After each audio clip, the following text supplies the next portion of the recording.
I miss haircuts. Just saying.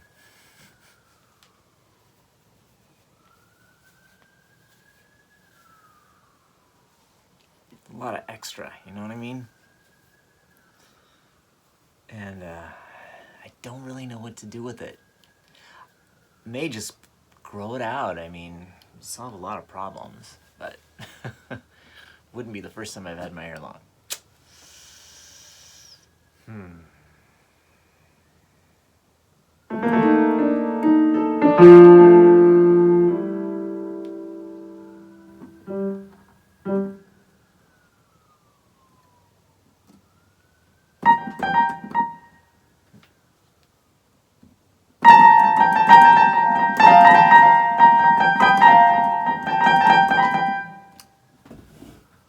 Not warmed up.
Been working on the same 2 minutes of Tiny Thunder. Actually, I'm into the 3rd minute of Tiny Thunder, where the 4 hands come together.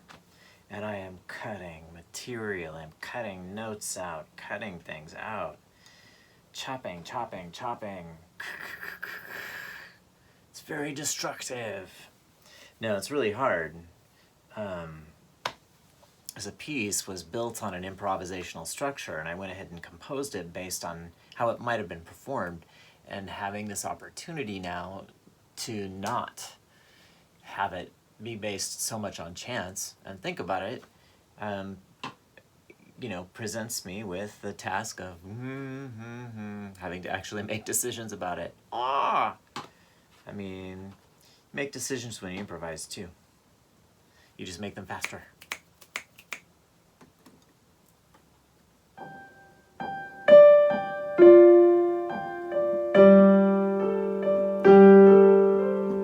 Sorry.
How thematic. Oh my goodness. Stuff like that happens when I mean, it's one of the reasons why I avoid composing at the piano is because I will fall into that. It's also one of the reasons why I don't want to compose soundtrack music because I'd probably be really good at it and wouldn't think about it. But I will tell you a little secret. For me personally, that kind of composing just completely sucks the other kind of composing that I find slightly more gratifying. It's more challenging music, but it's also more mysterious. That sucks that right out of me. Now, if somebody wanted a soundtrack of, mysterious music, the kind of ephemeral stuff that I'm into writing, hey, I'd be all over that, but it's not my thing. Soundtrack writing is something very specialized, and I respect the people who do it very much. I have been offered gigs, and I have turned them down. With certain exceptions. I did a gig after I left Germany, where I was working at the Bauhaus University. A student, really talented student, asked me, it was very strange. She hadn't really listened to my portfolio, but she was like, I really want you, knowing you, to compose the soundtrack for this. She was doing a radio documentary on the Buchenwald concentration camp, which was right outside the city of Weimar, where I was living, where the Bauhaus University is. And she was collecting oral histories, which is something that, we don't, because partly it's a cultural thing. Oral history is a really important kind of historical gathering, and this particular project was really phenomenal in the way that it really acknowledged living memory. And many of the people that she talked to had been children during the Nazi occupation of Weimar, and their parents had to open their homes to SS, who needed a place to stay, a lovely apartment and home-cooked meal, which these families were obligated to provide for them. And these were the people who were running a concentration camp.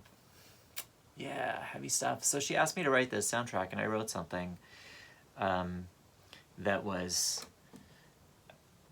of a certain flavor. It sounded a little bit dated, but it was rough stuff. I mean, it wasn't. It was drafts. They were, those were her rushes, her radio rushes, if you will. And she said, I love the feeling of it, but I really had something in mind like this. And she sent me this electronic pop group, and I was like, whoa, that's like so far afield from what I was doing. So what I ended up doing was sampling the music that I already had written or sketched out, and so that I could write this sort of loopy electronic music, these electronic cues that she wanted. And she loved it, and it was something I wouldn't normally have done. It's on my Bandcamp. It's called Blue Sky Over Buchenwald, which is an English twist on the German title, which is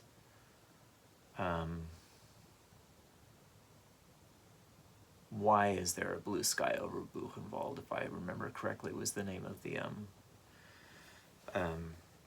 the documentary. Anyway, it was nominated for a big German award and yada, yada, yada, yada.